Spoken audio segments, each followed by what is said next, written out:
Hello friends, how are you? कैसे हैं आप लोग? I am Gaurav Kumar Gupta, advocate and chartered accountant and MBA finance guru. I am explain the CA final students के लिए very very important topic. First of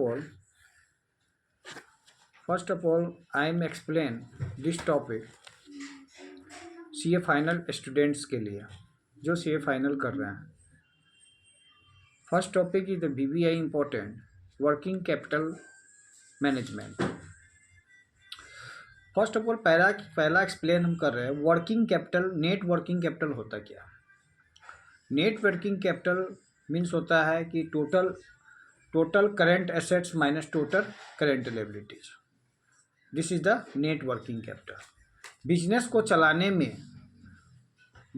चलाने में जो हमको डे टू डे खर्चा होता है उसका नेट वर्किंग कैपिटल कहते हैं। नेट वर्किंग कैपिटल को भाग करते दो भाग में, current assets minus current liability equal to net working capital. United State America में accrual basis concept accounting follow किया जाता है। First of all US composite corporation financial cash flow. पहला तो ऑपरेटिंग कैश फ्लो होता है, जो बिजनेस को चलाने में जो हमारा कैश फ्लो होता है, this is the operating cash. Earning before interest and taxes. Operating cash flow में earning before interest and tax और इंटरेस्ट के पहले जो हम अर्न करते हैं उसमें प्लस करते हैं डिप्रिसिएशन माइनस टैक्स और डिप्रिसिएशन और टैक्स को माइनस करते हैं। उसके बाद है कैपिटल स्पेंडिंग। कैपिटल स्पेंडिंग में जो पूंजी जो हम कैपिटल लगाए उस पर जो हम खर्च कर रहे हैं, this is the capital spending. Acquisition of fix assets का हम एक्विजिशन करते हैं। एक्विजिशन मीन्स होता है एक्वायर करना या एब्जॉर्बर करना, एक एसेट्स को दूसरे एसेट्स में ट्रांसफर करना, this is the acquisition portion. Minus sale of fix asset, जो हम फिक्स एसेट्स को हम बेचते हैं, this is the sales part. Additional to net working capital, अब उसमें हम नेट वर्किंग कैपिटल को जोड़ते हैं। टोटल मेरा टोटल आ गया। अब टोटल में से हम cash flow to investor in the form के जो इन्वेस्टर होते हैं कैश फ्लो को, उसमें डेप्ट होते हैं, डेप्ट होल्डर। उसमें से हम interest plus retirement of debt, जो डेप्ट के लिए जो हम रिटायरमेंट है उसके इंटरेस्ट को हम क्या करते हैं, प्लस करते हैं। उसमें माइनस क्या करते हैं, लॉन्ग टर्म डेप्ट फाइनेंसिंग। जो मेरा डेप्ट फाइनेंसिंग है लॉन्ग टर्म, लंबे समय के लिए जो हम डेप्ट लिए हैं, एक शॉर्ट टर्म डेप्ट होता है, एक लॉन्ग टर्म डेप्ट होता है। तो लंबे समय का जो डेप्ट होता है उसको हम माइनस करते हैं। अब इक्विटी आपको पिछले वीडियो में मैंने बताया था। इक्विटी मीन्स होता है equity share holder. Equity share holder को वोटिंग राइट देने का अधिकार होता है, बाकी शेयर होल्डर को वोटिंग राइट देने का अधिकार नहीं होता है। इसमें हम क्या करते हैं, dividend plus repurchase of equity minus new equity financing. Dividend को प्लस करते हैं, जो पहले से हम इक्विटी को पहले से रीपर्चेज कर रहे हैं उसमें से हम न्यू इक्विटी फाइनेंशियल को माइनस करते हैं, नया शेयर को हम इक्विटी शेयर को माइनस करते हैं। तो टोटल मेरा एग्जैक्ट मीनिंग निकलता है। Which of the United state composite is $3 millions into section 2.5 notice in table 2.1. The cash and equivalent increase for 1 million into millions. In finance, the value of the firm is liability generate financial cash flow. We will take more about financial cash flow. अब आता है the earning before a point denoted the CA final students. Earning before interest and tax. Earning before interest and tax में depreciation को add करेंगे, उसमें current tax earning before interest and tax में से minus depreciation, उसके बाद current tax आएगा। Current tax operating cash flow, इसको हम क्या करते हैं, ऑपरेटिंग कैश फ्लो, जो बिजनेस को चलाने में जो मेरा एक्सपेंस लगा। Another important component cash flow involve the change in fixed assets. Fix assets को हम कैसे चेंज करेंगे?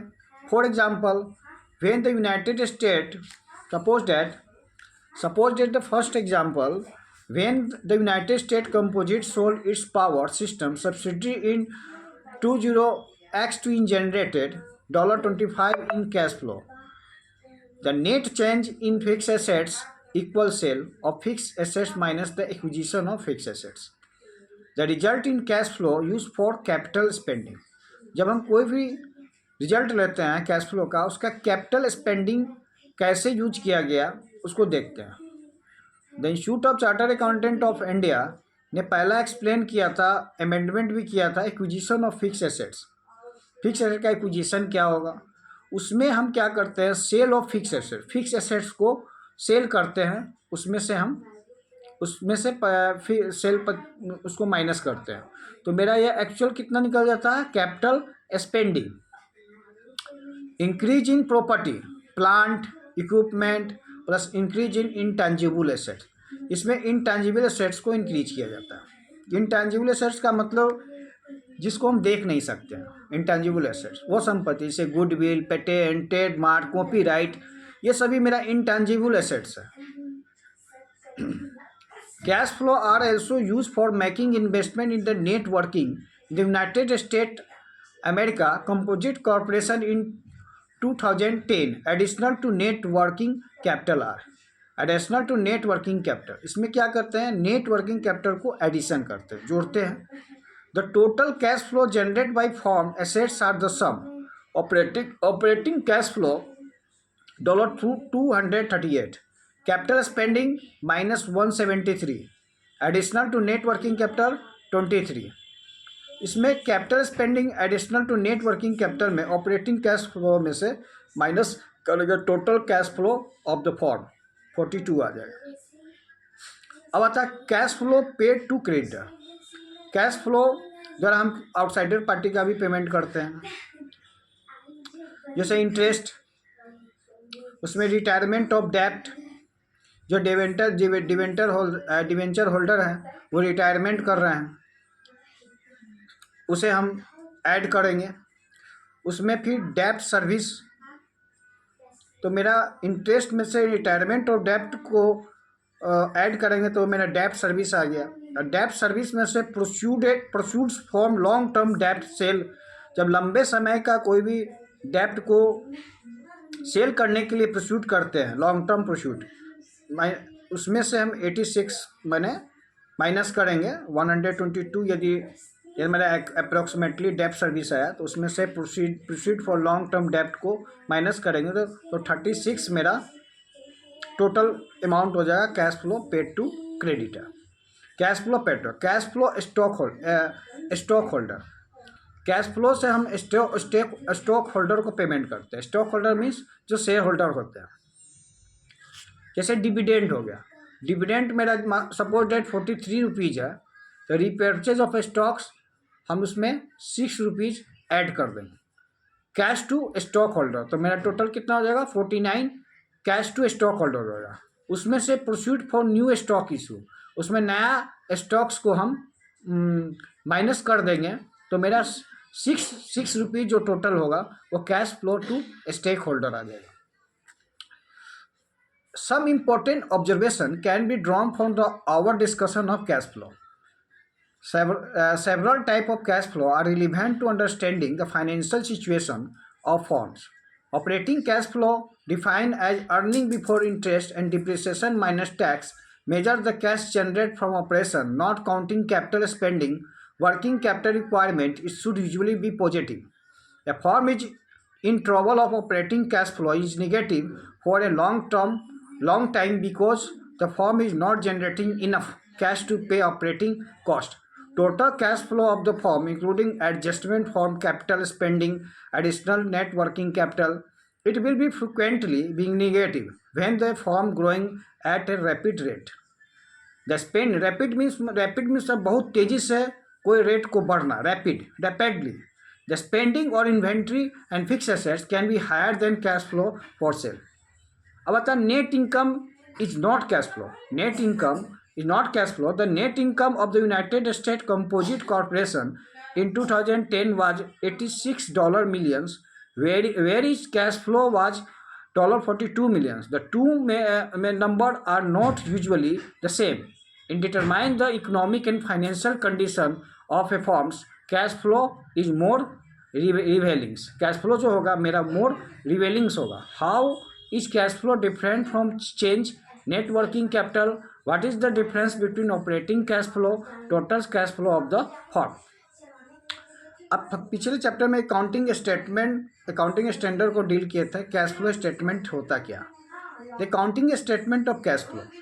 As a previously mention, there is official accounting statement called the statement cash flow. This statement helps explain the change in accounting cash.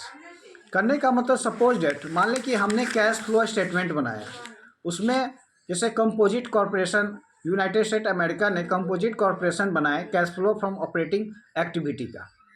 तो CA the institute of chartered accountant इस पर क्या reply देगा? Suppose date पहला तो मेरा net income क्या है. नेट इनकम मान लें कि सपोज 86 रुपीज़ हमारे पास है, उसमें डिप्रिसिएशन चार्ज हो गया. तो डिप्रिसिएशन जो है वो मेरा नॉन कैश आइटम है, उसका हम एडजस्टमेंट करेंगे. तो डिप्रिसिएशन में 90 रुपये ये हो जाएगा नेट इनकम में. डेफर्ड टैक्स भी यह एक प्रकार का नॉन कैश आइटम है, उसे भी ऐड कर लेंगे. फिर उसके बाद हम नेट इनकम में से change in assets and liability, assets and liabilities का जो अमाउंटिंग चेंज हुआ, जैसे अकाउंट रिसीवेबल मीन्स क्या हो गया, जो मेरा क्रेडिटर या डेटर है. इन्वेंट्री, डेटर क्या है, मेरा एसेट्स है, उसी तरह अकाउंट रिसीवेबल है. डेटर क्या होता है कि जिस पे मेरा बकाया, जिससे हम उसे जब चाहेंगे उसे एसेट्स में कन्वर्ट कर लेंगे. इन्वेंट्री क्या, इन्वेंट्री भी एक प्रकार का एसेट्स है. अकाउंट्स पेबल, ये मेरा क्रेडिटर है. अकाउंट रिसीवेबल हो गया डेटर, अकाउंट्स पेबल क्या होगा, क्रेडिटर.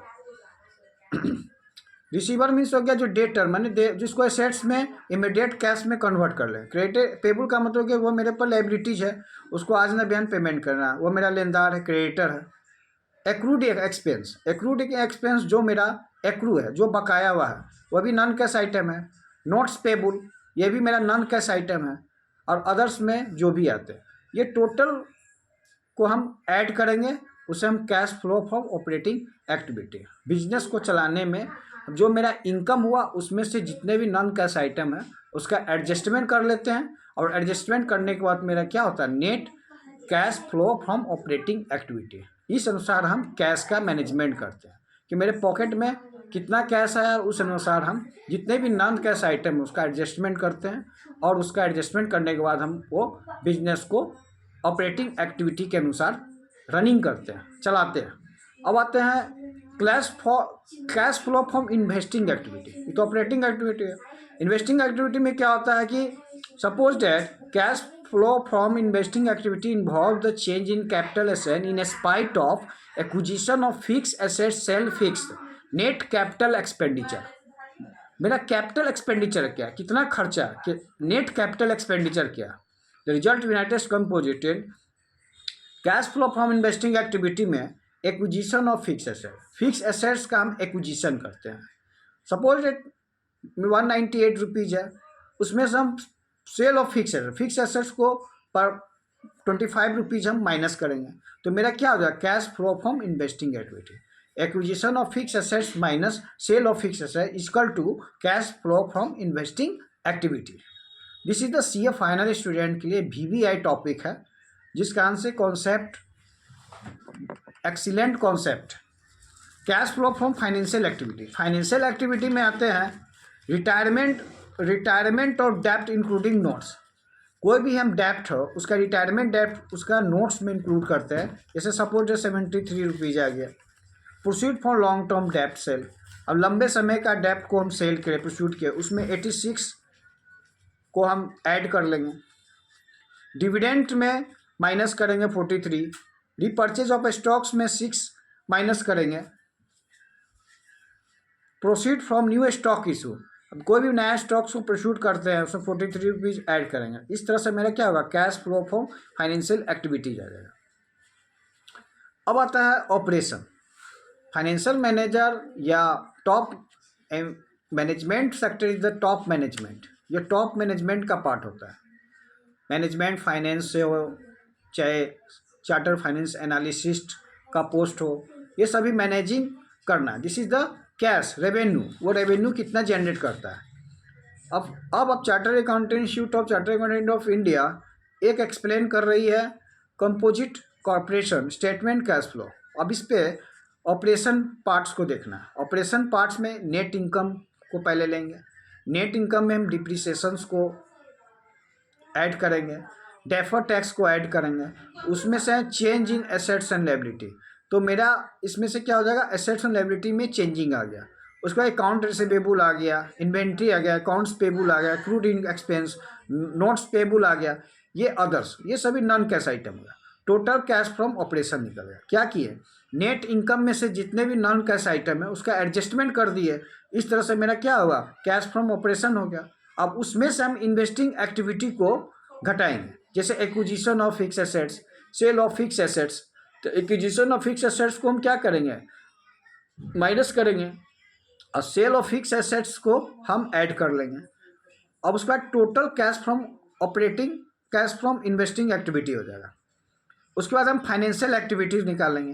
फाइनेंशियल एक्टिविटी में क्या आता है, retirement of debt include notes, उसके बाद proceed of long term debt, dividends, repurchase of stocks, proceed for new stock issue, total cash from financial activity, change in cash on the balance sheet. अब इस अनुसार से हम cash का balance sheet को change करेंगे।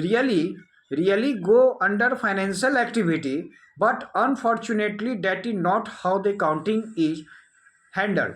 The reason is that interest is deducted as expense when net income in computed. As in consequence, the primary difference between accounting cash from the financial activity and interest expenses। मान ली suppose date कोई भी interest expenses होता है, जैसे accrued interest हो गया, ये मेरा क्या है, नॉन कैश आइटम। जो भी एडजस्टमेंट अकाउंटिंग में या कोई भी चीज़ में सबसे बड़ा चीज़ adjustment. Adjustment is the very important part of the financial activity. अब आते हैं prepare the balance sheet using the flow of data.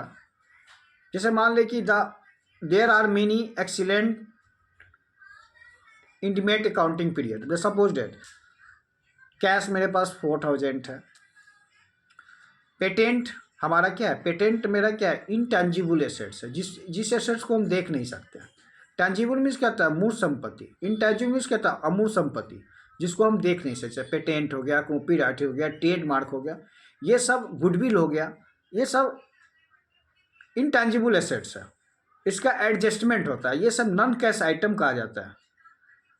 Patent, accounts payable, accounting receivable, tax payable, machinery, ये फिक्स एसेट्स हो गया। मशीनरी क्या है, मेरा fix assets हो गया। बॉन्ड्स पेबल, ये सिक्योरिटी हो गया। एक्यूमुलेटेड रिटेन अर्निंग, जो हम रिटर्न अर्निंग है उसको एक्यूमुलेटेड करना, एक साथ जोड़ना। कैपिटल सरप्लस, जो मेरा सरप्लस अमाउंट, जो पूंजी मेरा बढ़ा बिजनेस में, उसको ऐड किया। The par value from common stocks, जैसे माने सपोज डेट, ये सभी फाइनेंशियल एक्टिविटी का पार्ट्स माने जाते हैं। अब आते हैं quick ratio. Quick ratio means होता है क्विक एसेट्स माने टोटल करेंट लायबिलिटीज। कोई भी क्विक रेशियो इसलिए निकालते हैं, the quick ratio is computed by subtracting inventories from current assets and dividend in different current liability. Quick ratio, quick assets equal बटा total current liability. Quick assets में से total current liabilities को हम भाग देंगे, ये तो मेरा क्विक रेशियो निकल जाएगा। एसेट्स टर्नओवर होता है, total operating revenue, total assets, this is the main point.